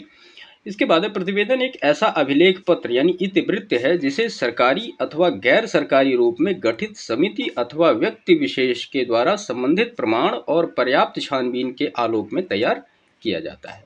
तो ये उसकी डिफिनीशन थी। तो इसमें से आप कुछ पॉइंट निकाल के आप अपने मेंस की कॉपी में लिख सकते हैं, तो आपको बेहतर रिस्पॉन्स उससे मिलेगा। इसके बाद हम देखते हैं प्रतिवेदन क्या नहीं है। समाचार पत्र, आकाशवाणी और दूरदर्शन के संवाददाता द्वारा भेजी गई किसी घटना, सम्मेलन, वस्तु स्थिति, समाचार आदि से संबंधित रिपोर्ट, सूचना या वृत्तांत होती है, न कि प्रतिवेदन होता है। तो ये सारे डिफरेंस आप याद रखिएगा। समाचार पत्र है, आकाशवाणी है, दूरदर्शन के जो संवाददाता जो रिपोर्टिंग करते हैं, तो वो जो एक उसका पक्ष और विपक्ष बताते हैं, तो वो एक सूचना या वृत्तांत होती है, वो प्रतिवेदन नहीं होता। क्या होता है ऊपर आपने देखा है। दुर्घटना, अपराध, चोरी अथवा किसी घटना की पुलिस में की गई रिपोर्ट शिकायत होती है, न कि प्रतिवेदन होती। तो ये दो पॉइंट आप बिल्कुल याद रखिएगा प्रतिवेदन को लिखते समय। इसके बाद फिर प्रतिवेदन के हम प्रमुख तत्व देखते हैं कि क्या है। प्रकरण या घटना, यह प्रतिवेदन का सबसे महत्वपूर्ण तथ्य है जिसके आधार पर संबंधित विषयों की जांच अथवा उसका अध्ययन किया जाता है। दूसरा है, नियुक्ति अथवा गठित समिति या जांच अधिकारी, इसके द्वारा संबंधित प्रकरण अथवा घटना की जांच की जाती है। तीसरा है, निश्चित समय सीमा में प्रतिवेदन तैयार करने हेतु समय सीमा का निर्धारण आवश्यक रूप से किया जाता है, अर्थात यह कालबद्ध होता है। तो ये कालबद्ध होता है। अहर्ताएं क्या है? प्रतिवेदन तैयार करने वाली समिति अथवा किसी व्यक्ति के लिए उपयुक्त अहर्ता का होना अत्यंत आवश्यक है। इसके बाद पांचवा है, साक्ष्य अथवा प्रमाण। प्रतिवेदन तैयार करने में विभिन्न प्रकार के संबंधित साक्ष्यों, प्रमाणों की नितांत आवश्यकता होती है। इनके अभाव में कभी भी एक व्यवस्थित और उपयुक्त प्रतिवेदन तैयार नहीं किया जा सकता है। छठा है, मत या अभिमत प्रतिवेदन तैयार करने हेतु इनका अंतिम रूप से महत्वपूर्ण योगदान होता है। यदि कोई प्रतिवेदन पूर्वाग्रह पर आधारित अभिमत या मत की संपुष्टि करता है, वो ऐसा प्रतिवेदन निष्पक्षता का द्योतक नहीं माना जाता है। इसके बाद सातवां है, सुस्पष्टता। यह प्रतिवेदन का अंतिम और सर्वप्रमुख गुण है। प्रतिवेदन में सभी तथ्य एवं प्रकरण तथा उससे संबंधित आख्याओं का स्पष्ट रूप से उल्लेख होना चाहिए, जिससे कि प्रतिवेदन के पुनः स्पष्टीकरण की आवश्यकता न पड़े और यह पूर्णतः प्रभावी दिखे। तो ये उसके कुछ तत्व हैं, इनको आप याद रखिएगा। एक तो हो गया सुस्पष्टता, उसके बाद मद अवमत जो तैयार करना, साक्ष्य या प्रमाण है, आहर्ताएँ हैं, निश्चित समय सीमा, जांच अधिकारी है, और फिर प्रकरण या घटना है। तो ये 4 5 6 पॉइंट हैं, इनको आप याद रखिए। एक तो प्रकरण या घटना है, नियुक्ति है, निश्चित समय सीमा होनी चाहिए उसकी, और फिर आहर्ताएँ होनी चाहिए, और साक्ष्य और प्रमाण होनी चाहिए, और फिर प्रतिवेदन तैयार करने में मत और अभिमत दोनों का विशेष ध्यान रखना चाहिए, और सुस्पष्टता होनी चाहिए। तो ये 7 पॉइंट है प्रतिवेदन को मतलब लिखते समय इनको ध्यान रखिएगा आप। इसके बाद हम आते हैं प्रतिवेदन के प्रकार। तो प्रतिवेदन कितने प्रकार के होते हैं, ये सारी चीज़ें हम देखते हैं। अपनी प्रकृति और प्रक्रियागत विशेषताओं के आधार पर प्रतिवेदन मुख्यतः 2 प्रकार के होते हैं। कौन कौन? एक सदस्यीय समिति अथवा व्यक्ति द्वारा प्रस्तुत प्रतिवेदन, और दूसरा क्या है, किसी जांच समूह, दल अथवा आयोग द्वारा प्रस्तुत प्रतिवेदन।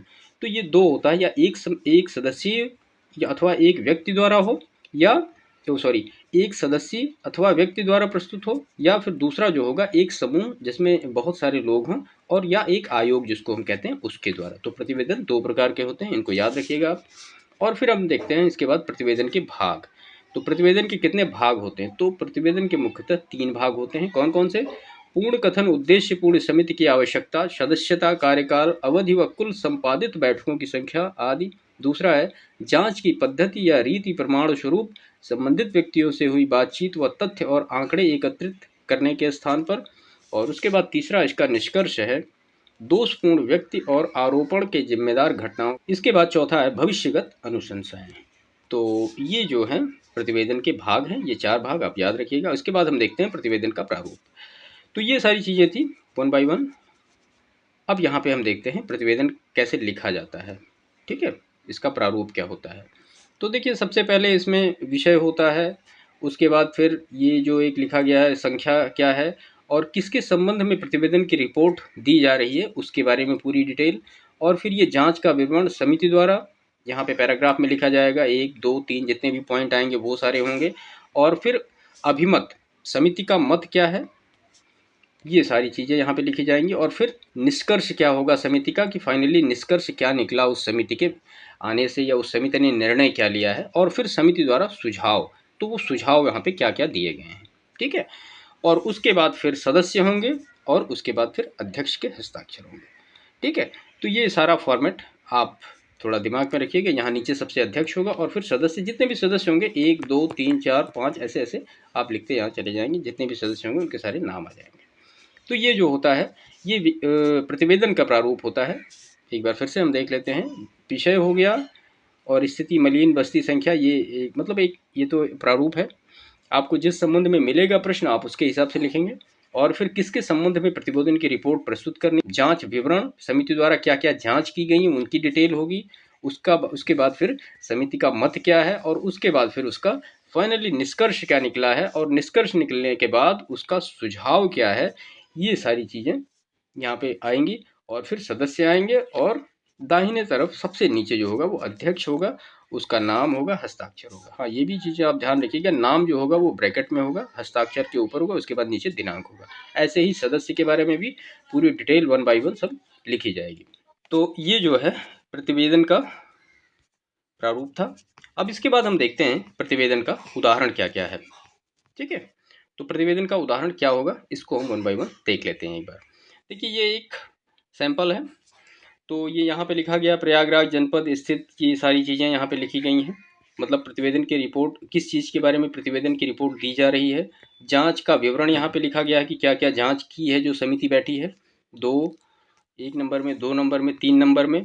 और हाँ, और उसके बाद फिर प्रतिवेदन में समिति का मत क्या है, समिति ने निष्कर्ष क्या निकाला है, और समिति ने सुझाव क्या दिया है। ये जो 3 मेन पॉइंट होते हैं ना प्रतिवेदन के, इनको अपने प्रारूप में जरूर शामिल करिएगा कि कोई भी समिति अगर बैठी है तो उसका मत क्या है, उसने फाइनली क्या कंक्लूजन या निष्कर्ष निकाला है, और फाइनली वो सुझाव क्या दे रही है, ये सारी चीज़ें।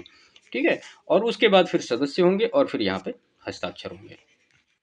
तो ये जो है एक प्रतिवेदन का उदाहरण था। तो आई होप ये सारी चीज़ें आपको क्लियर हुई होंगी। एग्जामिनेशन में अगर लिखने को भी आता है तो विद डेफिनेशन ऊपर हमने सारी चीज़ें डिस्कस की हैं। तो प्रतिवेदन क्या होता है, इसके भाग कितने होते हैं, इसका मतलब तो यहाँ पे इसके तत्व क्या हैं, प्रतिवेदन क्या नहीं है, ये सारी चीज़ें हमने डिस्कस की, जिससे आपको एग्जामिनेशन में लिखने की भी ज़्यादा कोई भी ऐसी समस्या नहीं होगी। चाहे जिस हिसाब से भी प्रश्न पूछे जाएंगे, इस सेशन से आपके प्रतिवेदन के पूरे भी जितने भी प्रश्न आएंगे वो सारे कवर अप हो जाएंगे। उसका आप प्रारूप लिख सकते हैं और फिर यहाँ पे उसका एक छोटा सा उदाहरण दे सकते हैं। ये उदाहरण ना दीजिए, आप अपने हिसाब से कोई उदाहरण दे दीजिए, कोई ज़रूरी नहीं कि आप इसको रटिए। मतलब मेरा कहने का मतलब ये है कि आप चीज़ों को बेहतर तरीके से समझ लीजिए। ठीक है, आपने अगर फॉर्मेट सही दिया है तो एग्जाम्पल कोई भी हो सकता है, नॉट मैटर। ठीक है, तो यहाँ पे जो मेन की पॉइंट है, इन सब चीज़ों को आप याद रखिएगा, इस तरह से आप लिखिएगा तो आपको पूरे के पूरे नंबर मिलेंगे, नंबर बिल्कुल कटने की संभावना नहीं होगी। ठीक है, तो ये पूरा जो टॉपिक हमने यहाँ पे डिस्कस किया आपको, ये पूरा प्रतिवेदन का था। तो आई होप ये क्लियर हुआ होगा इसमें पूरा सब। अब हम आते हैं विज्ञप्ति पे। ठीक है, छोटा सा टॉपिक है और दोनों को हमेशा मिला के ही पूछा गया, तो सोचा गया कि यहाँ पे दोनों एक साथ ही दिया जाए। तो चलिए शुरू करते हैं, विज्ञप्ति क्या होती है। देखिए, सरकार की किसी कार्य योजना, कार्य परियोजना के संबंध में सार्वजनिक रूप से प्रकाशित सूचना क्या कहलाती है? विज्ञप्ति कहलाती है। तो विज्ञप्ति को अगर इंग्लिश में क्या कहा जाएगा तो उसको रिलीजेस कहा जाएगा। ठीक है, रिलीजेस है ये। और कहीं कहीं नोटिफिकेशन भी लिखा रहता है, तो मतलब मुझे जो शब्द मिला खोजने से ज़्यादा वो रिलीजेस ही सही शब्द मिला है, नोटिफिकेशन के बारे में ज़्यादा वो नहीं है। तो आप यहाँ पे अगर इंग्लिश में रिलीजेस लिख सकते हैं। तो यहाँ पे सरकार की किसी कार्य योजना, कार्य परियोजना के संबंध में अगर सार्वजनिक रूप से कोई सूचना प्रकाशित करनी है तो उसको क्या कहा जाता है? विज्ञप्ति कहा जाता है। ठीक है, ये क्लियर हो गई। एक लाइन, सिंपल लाइन है, कोई ज़्यादा इसमें प्रॉब्लम नहीं है। इसका प्रयोग नियुक्ति, छुट्टियों, स्थानांतरणों, साक्षात्कार, अधिकारी की प्रतिनियुक्ति, भूमि प्राप्ति इत्यादि को राजपत्रित करने तथा विधि विधायनों, अधिनियम और आदेश को प्रवर्तित करने के लिए किया जाता है। सभी प्रकार की विज्ञप्तियां सर्वसाधारण के सूचनार्थ होती हैं। इन्हें तृतीय पुरुष की भाषा में अप्रत्यक्ष के रूप में अभिव्यक्त किया जाता है। इसका संबोधन किसी व्यक्ति या प्राधिकारी को किसी भी दशा में नहीं किया जा सकता है। तो ये विज्ञप्ति की डेफिनेशन थी, आप इनको याद रखिएगा। क्योंकि लिखने को भी आता है, तो आप याद नहीं करेंगे तो वो लिख नहीं पाएंगे फिर आप। अब विज्ञप्ति और प्रेस विज्ञप्ति में अंतर देखते हैं क्या होता है। इसका प्रयोग नियुक्तियों, छुट्टियों, स्थानांतरणों, साक्षात्कार, अधिकारी की प्रतिनियुक्ति, भूमि प्राप्ति इत्यादि को राजपत्रित करने तथा विधि विधायनों, अधिनियम और आदेशों को प्रवर्तित करने के लिए किया जाता है। किसका? विज्ञप्ति का। अब हम देखते हैं प्रेस विज्ञप्ति क्या होती है। यह अधिक महत्वपूर्ण विषयों पर प्रेस के लिए विधिवत रूप में प्रकाशित की जाती है। कभी कभी यह गजट में भी प्रकाशित होती है। तो जो विज्ञप्ति हो गई वो सिंपल नोटिफिकेशन के लिए, अगर सर्वसाधारण को सूचित करना है, किसी की नियुक्ति है, स्थानांतरण है, ये सारी चीज़ों के लिए होता है। और जो प्रेस विज्ञप्ति होती है वो किसी इम्पोर्टेंट जो सिचुएशन होती है या कोई महत्वपूर्ण विषय है उसके लिए यहाँ पे प्रकाशित की जाती है। गजट में ये भी प्रकाशित होती है। तो ये सारी चीज़ें विज्ञप्ति के बारे में थी। डेफिनेशन क्या होता है और प्रेस विज्ञप्ति और विज्ञप्ति में अंतर क्या होता है, तो ये आई होप क्लियर हुआ होगा। अब हम देखते हैं विज्ञप्ति का प्रारूप क्या होता है। नोटिफिकेशन तो खैर आप हमेशा जो निकलते हैं लोक सेवा आयोग के या गवर्नमेंट के वो देखते ही रहते होंगे। तो यहाँ पे हम देखते हैं विज्ञप्ति का प्रारूप। यहाँ पे सरकार का नाम आएगा, विभाग का नाम आएगा, संख्या आएगा, दिनांक आएगा, ये सब बाएं तरफ सबसे ऊपर। उसके बाद यहाँ पे लिखा जाएगा विज्ञप्ति। और उसके बाद फिर ये एक नियुक्ति का पत्र है, तो दिनांक कितने से लेकर यहाँ पे श्री के स्थान पर, सॉरी ये एक ट्रांसफ़र लेटर है, तो ये यहाँ पे बताया गया है कि हाँ इनके स्थान पर इस तरह से ये अधीक्षक नियुक्त हुए हैं। और फिर आज्ञा से और मुख्य सचिव और यहाँ पे उनके हस्ताक्षर। ठीक है, तो ये एक छोटा सा फॉर्मेट होता है, कोई ज़्यादा वो नहीं है। तो ये विज्ञप्ति का प्रारूप है। एक बार फिर से देख लेते हैं इसको। यहाँ पे सरकार का नाम, विभाग का नाम, संख्या, दिनांक, सबसे ऊपर मिडिल साइड में बीच में विज्ञप्ति लिखा जाएगा, इसमें विषय नहीं होगा। कार्यभार ग्रहण करने के दिनांक से, और ये सचिवालय प्रवर में श्री इनके स्थान पर इनके ये जो हैं प्रत्यावर्तित किए गए हैं और ये स्थानापन्न अधीक्षक नियुक्त किए गए हैं। तो ये एक ट्रांसफ़र लेटर की विज्ञप्ति है। और फिर नीचे आज्ञा से मुख्य सचिव। ठीक है, तो इस हिसाब से इसकी विज्ञप्ति का हम प्रारूप देखते हैं। अब हम एक उदाहरण देख लेते हैं विज्ञप्ति का। यहाँ पे विज्ञप्ति का हम एक उदाहरण देख लेते हैं। ये देखिए, तो ये उत्तर प्रदेश माध्यमिक शिक्षा सेवा चयन बोर्ड प्रयागराज का एक उदाहरण हमने लिया है। ठीक है, तो यहाँ पे ये लोक सेवा आयोग और फिर संख्या हो गई, दिनांक हो गया और यहाँ पे लिखा गया, देखिए विज्ञप्ति लिखा गया। अब यहाँ पे आपका पूरा मैटर होगा कि मतलब किस चीज़ से बारे में हमें दूसरे को इन्फॉर्मेशन देनी या सर्वसाधारण को इन्फॉर्मेशन देनी या किसी भी चीज़ के लिए एक इन्फॉर्मेशन देनी है, तो ये सारी चीज़ें आप यहाँ पे बीच में मैटर लिखेंगे उसका, और मैटर लिखने के बाद सीधे आप हस्ताक्षर करेंगे और यहाँ पे साइन होगा। ठीक है, तो ये जो है विज्ञप्ति का एक एग्जाम्पल था जिसको यहाँ पे आपने देखा। आप वीडियो को पॉज करके थोड़ा सा इसको देख लीजिएगा। और उसके बाद ये जो था फॉर्मेट था जो कि हमने यहाँ पे आपको दिखाया। ठीक है, ये उसका फॉर्मेट है।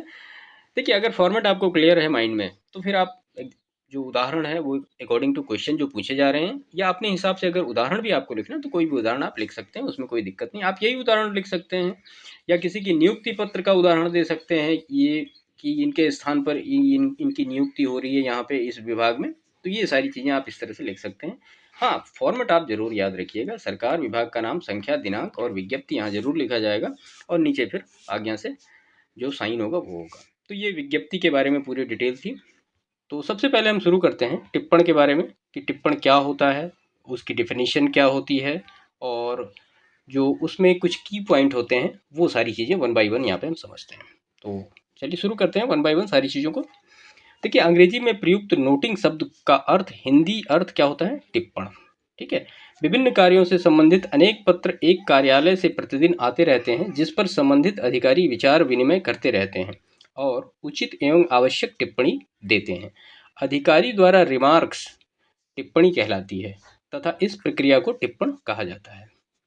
टिप्पणी सहायक एवं अधिकारी दोनों स्तरों पर लिखी जाती है। सहायक स्तर पर टिप्पणी सुझावपरक, सूचनापरक एवं व्याख्यापरक होती है, जबकि अधिकारी स्तर पर की टिप्पणी आदेशात्मक होती है। डॉक्टर ओम प्रकाश सिंघल के शब्दों में, पत्र आदि के निपटाने के लिए समय समय पर जो अभिव्यक्तियां यानी रिमार्क्स लिखी जाती हैं उन्हें टिप्पण कहते हैं। बिहार सरकार की हिंदी प्रशिक्षण व्याख्यान माला में टिप्पण के संबंध में लिखा गया है, पत्र के सार को बतलाते हुए उसके निर्णय के लिए अपना सुझाव देना ही टिप्पण है। तो ये सारी चीज़ें आप इसको क्लियर रखिएगा कि टिप्पण क्या होती है, डेफिनेशन उसकी सारी। हम आगे देखते हैं। किसी भी विचाराधीन पत्र या आवेदन के निस्तारण को सरल बनाने हेतु जो टिप्पणियां सरकारी कार्यालयों में लिपिकों, सहायकों एवं कार्यालय अधीक्षकों द्वारा लिखी जाती है, टिप्पण कहलाती हैं। टिप्पण से संबंधित 3 महत्वपूर्ण तथ्य हैं। वो क्या क्या हैं तथ्य, हम देखते हैं। पहला क्या है? उस पत्र से पूर्व के पत्र आदि का सारांश। दूसरा, निर्णित प्रश्न का विवरण या विश्लेषण। और तीसरा है उस संबंध में कार्यवाही हेतु सुझाव एवं आदेश या उल्लेख। ठीक है, तो ये 3 जो है इसके भाग हैं, पहला, दूसरा और तीसरा। उसके बाद हम देखते हैं, उक्त तीनों तथ्यों के आधार पर लिपिबद्ध टिप्पण का अवलोकन कर सक्षम अधिकारी को निर्णय करने में सहजता होती है। तो ये सारी चीज़ें थी इसमें। अगर हम संक्षेप में देखें तो क्या है? टिप्पण एक प्रक्रिया है, यह एक आलेख को दूसरे आलेख से जोड़ता है। यह एक लिखित अभिव्यक्ति यानी रिमार्क्स है। यह एक विचाराधीन किसी भी प्रकरण से संबंध में दिया गया सुझाव है जो अंतिम निर्णय होता है। तो ये टिप्पण के बारे में सारी डिटेल थी। अब हम इसका उद्देश्य देखते हैं कि टिप्पण का उद्देश्य क्या क्या होता है। उत्तर प्रदेश सरकार की हिंदी निर्देशिका में लिखा है कि टिप्पण का उद्देश्य उन बातों को जिन पर निर्णय करना होता है, साथ ही उन बातों की ओर संकेत करना होता है जिनके आधार पर उक्त निर्णय संभवतः लिया जा सकता है। दूसरा है, टिप्पण के माध्यम से निर्णायक अधिकारी को पत्रादि में उल्लिखित संपूर्ण समस्याओं का भलीभांति ज्ञान हो जाता है।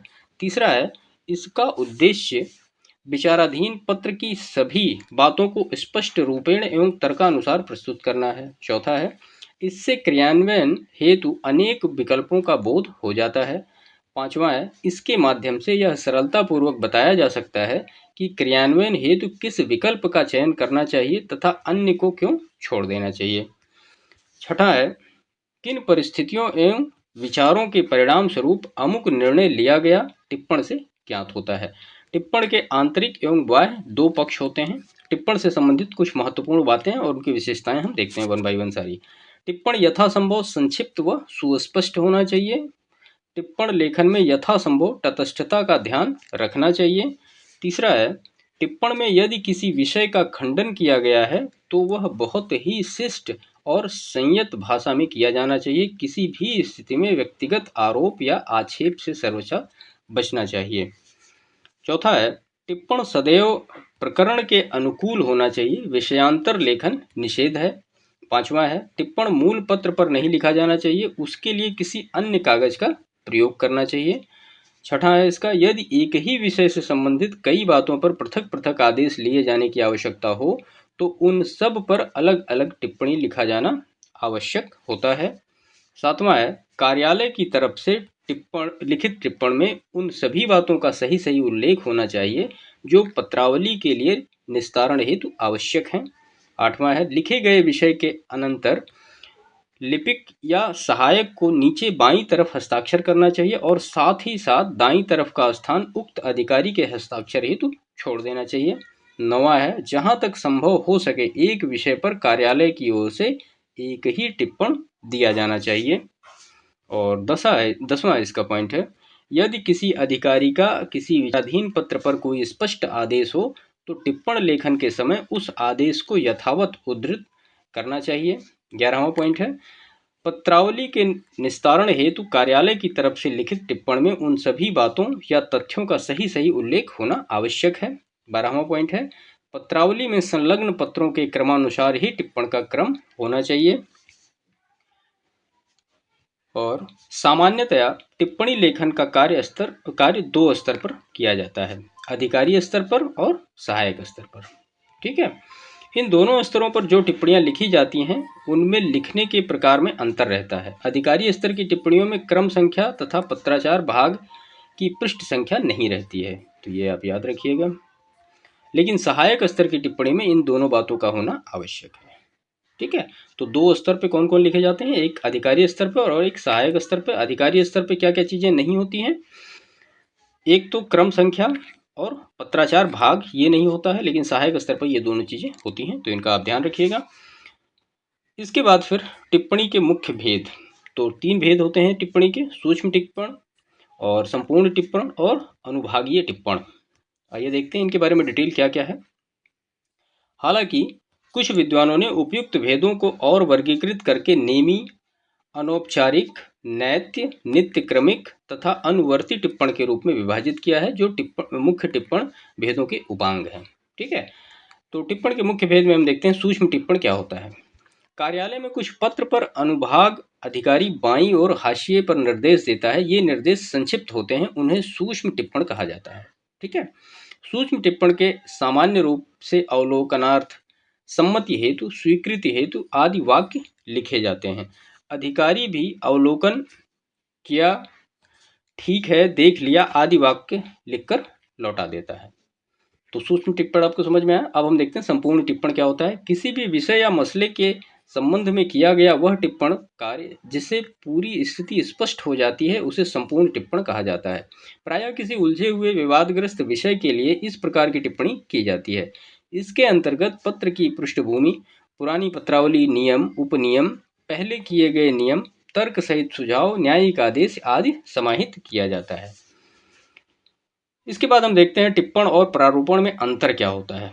ठीक है, एक बार ये प्रश्न पूछा गया है पीसीएस में, टिप्पण और प्रारूपण में डिफरेंस क्या होता है। तो टिप्पण देखते क्या है, पत्र के सार को बतलाते हुए उसके निर्णय के लिए अनेक सुझाव देता है। दूसरा, इसका कच्चा रूप जब सक्षम अधिकारी द्वारा अनुमोदित हो जाता है तभी वह अंतिम शुद्ध रूप धारण करता है। और तीसरा है, प्रारूपण का ढांचा निश्चित होता है, इसके नियम भी निश्चित होते हैं, इसका प्रारंभ, मध्य तथा अंत का रूप भी बधा बधाया होता है। प्रारूपण में हम देखते हैं क्या क्या है।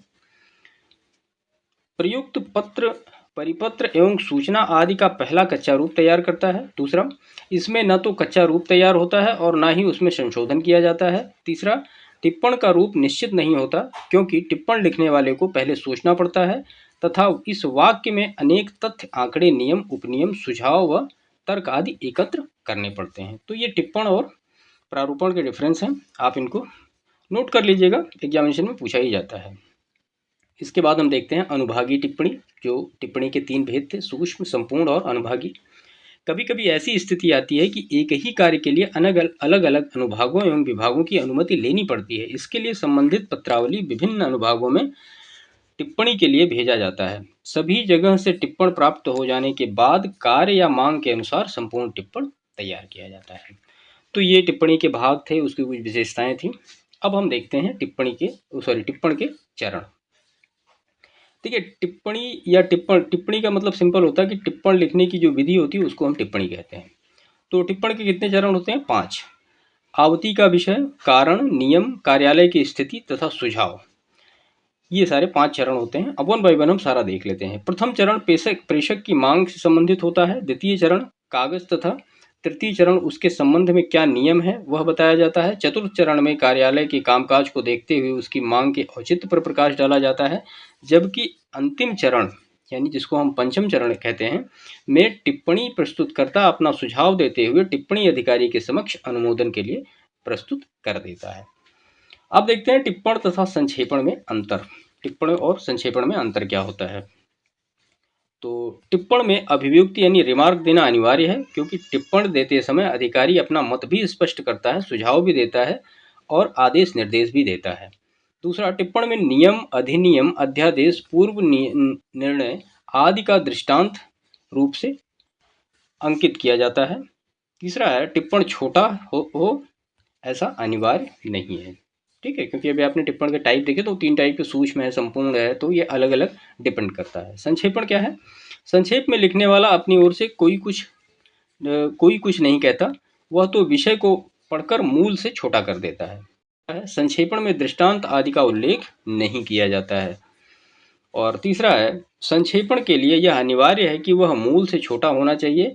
टिप्पण तथा संक्षेपण में समानता क्या क्या होती है हम ये भी देख लेते हैं। टिप्पण तथा संक्षेपण दोनों में दिए गए कथन का संक्षेप होता है। दोनों में अवान्तर विषयों का परित्याग करते हुए मुख्य विषय की ओर ध्यान दिया जाता है। तो ये सारी चीज़ें थी टिप्पण के बारे में। यहाँ पे हमने एक तो उसकी डिफिनीशन पूरी देखी कि टिप्पण क्या होता है, और उसकी विशेषताएं हमने देखी क्या होता है, टिप्पणी का उद्देश्य देखा क्या होता है, टिप्पण का भेद देखा क्या होता है, और टिप्पण और प्रारूपण में क्या अंतर होता है ये हमने देखा क्या होता है। यहाँ पे टिप्पण के चरण कितने होते हैं ये देखा हमने। टिप्पण और संक्षेपण में क्या अंतर होता है, और टिप्पण और संक्षेपण में समानता क्या क्या होती है ये हमने यहाँ पे वन बाय वन सारी चीज़ों को देखा। ठीक है, तो यहाँ पे ये सारी चीज़ें क्लियर हुई। टिप्पणी थोड़ा बड़ा था, इससे एग्जामिनेशन में प्रश्न भी अक्सर पूछे जाते रहे हैं, तो इसका पूरा डिटेल यहाँ पे लिया गया है, जिससे आपको आगे एग्जामिनेशन में इससे रिलेटेड कोई भी जो प्रश्न आएंगे उसमें कोई दिक्कत नहीं होगी। ये एक टिप्पण का उदाहरण है। तो जाहिर सी बात है, टिप्पण लिखा जाएगा तो कोई ना कोई पत्र आएगा, उसके अकॉर्डिंग ही टिप्पण लिखा जाएगा। तो यहाँ पे पूरा दिनांक लिखा गया है, ये पत्र संख्या है, उसके बाद निदेशक, और ये सारी चीज़ें उसके मैटर की बात है कि टिप्पण कैसे लिखा गया है। ठीक है, और उसके बाद फिर हस्ताक्षर किया गया है और यहाँ पे एक नोट डाला गया है। ठीक, तो ये सारी चीज़ें इस हिसाब से टिप्पण का प्रारूपण लिखा जाता है कि कैसे लिखा जाएगा ये। तो ये सारा पूरा डिटेल था टिप्पण के बारे में। अब हम अपना नेक्स्ट टॉपिक देखते हैं इसी में, जो कि है सारणी रूप। ये भी एग्जामिनेशन में काफ़ी महत्वपूर्ण है। आर में एक प्रश्न तो इससे पक्का ही आता है। तो यहाँ पे हम ये देखेंगे कि एक तो सारणी रूप क्या होता है, सारणी रूप लिखा कैसे जाता है, और उसका एक पत्र का उदाहरण यहाँ पे देखेंगे। ठीक है, जिससे ये पूरी चीज़ें आपको कवर हो जाए, एग्जामिनेशन में आपको कोई समस्या ना हो। तो चलिए शुरू करते हैं सारणी रूप। तो यहाँ पे पत्र व्यवहार संबंधित तथ्यों को सारगर्भित रूप से प्रस्तुत करने की विधि क्या कहलाती है? सारणी रूप कहलाती है। इसके अंतर्गत किसी अधिकारी द्वारा विभिन्न प्राधिकारियों को एक ही विषय पर भेजे गए विभिन्न पत्रों के क्रम में प्राप्त उत्तरों को संक्षिप्त आधार में सारणी रूप में प्रस्तुत किया जाता है। सारणी रूप विधि का प्रयोग समय की बचत हेतु अन्यत्र समय में सारगर्भित तथ्यों को जानने के लिए किया जाता है। इस विधि के द्वारा अधिकारी सारणी रूप में प्रस्तुत पत्रों के सार का अवलोकन कर शीघ्रतापूर्वक संदर्भित विषय पर निर्णय लेने में सक्षम होते हैं। सारणी रूप से संबंधित निर्देश क्या क्या हैं हम देख लेते हैं। पत्रों को प्राप्तकर्ता को सभी पत्रों को तिथिवार क्रम में समायोजित करना चाहिए। दूसरा है, मुख्य पत्र के क्रमांक का उल्लेख सारणी रूप में स्तंभ 1 में किया जाना चाहिए, जबकि संबंधित संलग्नकों को क्रमशः स्तंभ 2 से 6 के विवरण में दर्शाना चाहिए। और इसके बाद नेक्स्ट है, प्रेषक प्रेषित अधिकारियों का संबंधित विवरण क्रमशः स्तंभ 4 व 5 के अंतर्गत केवल पदनाम व संक्षिप्त रूप में कार्यालय नाम देकर करना चाहिए। अभी हम एग्जाम्पल देखेंगे तो चीज़ें आपको क्लियर हो जाएंगी। पत्र के विवरण का संक्षिप्त लेख स्पष्ट रूप से प्रायः एक ही वाक्यांश के रूप में स्तंभ 6 में करना चाहिए। तो ये उसकी कुछ विशेषताएं थी, उसका डेफिनेशन था। अब यहाँ पे हम देखते हैं कि सारणी रूप लिखा कैसे जाता है। देखिए इसका फॉर्मेट क्या होता है, प्रारूप ऐसे होता है। यहाँ पे क्रम संख्या होगी, पत्र संख्या होगी, दिनांक होगा, प्रेषक होगा, प्रेषिती होगा और विषय तथा आशय होगा। तो ये 6 पॉइंट में इसका किसी भी पत्र का आप एक सारणी रूप लिख सकते हैं सिंपली तरीके से। अब हम इसका एक उदाहरण लेते हैं, उसके बाद उसका सारणी रूप देखेंगे, जिससे चीज़ों को आपको क्लियर होगा। देखिए यहाँ पे उदाहरण लिया गया है, मैं पूरे पत्र को पढ़ता हूँ। प्रेषक सचिव स्वास्थ्य विभाग उत्तर प्रदेश शासन लखनऊ, सेवा में स्वास्थ्य निदेशक उत्तर प्रदेश लखनऊ, दिनांक 10/11/2021। विषय क्या है, अनुमोदित स्वास्थ्य कार्यकर्ताओं की नियुक्ति के संबंध में। महोदय, मुझे आपसे यह कहने का निर्देश हुआ है कि स्वास्थ्य विभाग में स्वास्थ्य कार्यकर्ताओं की विगत 3 वर्षों से काफ़ी रिक्तियां पड़ी हुई हैं, जिनकी विभागों में इन दिनों विशेष आवश्यकता है। इस संबंध में निर्धारित प्रक्रिया पूरी कर सफल अभ्यर्थियों की सूची यथाशीघ्र प्रेषित करें ताकि कार्य बाधित न हो। बहुदीय यहाँ पे हस्ताक्षर और ये फिर स्वास्थ्य सचिव। अब देखिए इसका सारणी रूप कैसे लिखा गया है। सबसे पहले तो यहाँ पे लिखा गया क्रम संख्या, ठीक है, ये हो गया क्रम संख्या। अब यहाँ पे लिखा गया पत्र संख्या, उसके बाद लिखा गया ये पत्र संख्या, उसके बाद फिर यहाँ पे लिखा गया क्या, दिनांक 10/11/2021। तो यहाँ भी दिनांक लिखा होगा, ये देखिए लिखा गया ना 10/11/2021, ये दिनांक आ गया। उसके बाद क्या लिखा जाएगा, उसके बाद प्रेषक लिखा जाएगा। प्रेषक आप सीधा सीधा उतार दीजिए, स्वास्थ्य ये वाला पूरा आ जाएगा प्रेषक में। उसके बाद फिर क्या आएगा, प्रेषिती। प्रेषिती मतलब किसको भेजा गया है, ये स्वास्थ्य निदेशक उत्तर प्रदेश लखनऊ, ये पूरा आ गया। और फिर उसके बाद विषय वस्तु। विषय वस्तु में हमने पूरा पत्र पढ़ा है और यहाँ पे इसकी विषय वस्तु कैसे कॉन्साइज करके लिखी गई है। देखिए, स्वास्थ्य कार्यकर्ताओं की विगत 3 वर्षों से रिक्त पदों पर नियुक्ति के संदर्भ में निर्धारित प्रक्रिया पूरी कर सफल अभ्यर्थियों की सूची प्रेषित करने के संबंध में, ठीक है।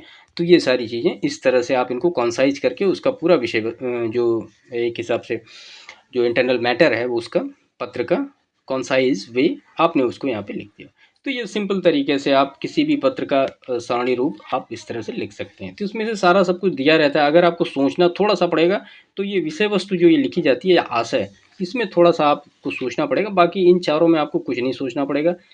पत्र संख्या दी ही होगी, दिनांक दिया ही होगा, प्रेषक होगा ही, प्रेषिती होगा ही। विषय वस्तु में आपको थोड़ा सा थिंक करना पड़ेगा कि इस लेटर को कैसे कॉन्साइज किया जाए कि चीज़ें बेहतर तरीके से हो जाएं, ठीक है। तो ये पूरा डिटेल था इसके बारे में, जिसमें कि सारणी रूप और ये सारा सब कुछ था। तो इस वीडियो को फिलहाल यहीं समाप्त करते हैं, बाकी मिलते हैं आपसे नेक्स्ट वीडियो में। चैनल को सब्सक्राइब जरूर कर लीजिएगा। तब तक के लिए आपका बहुत बहुत धन्यवाद।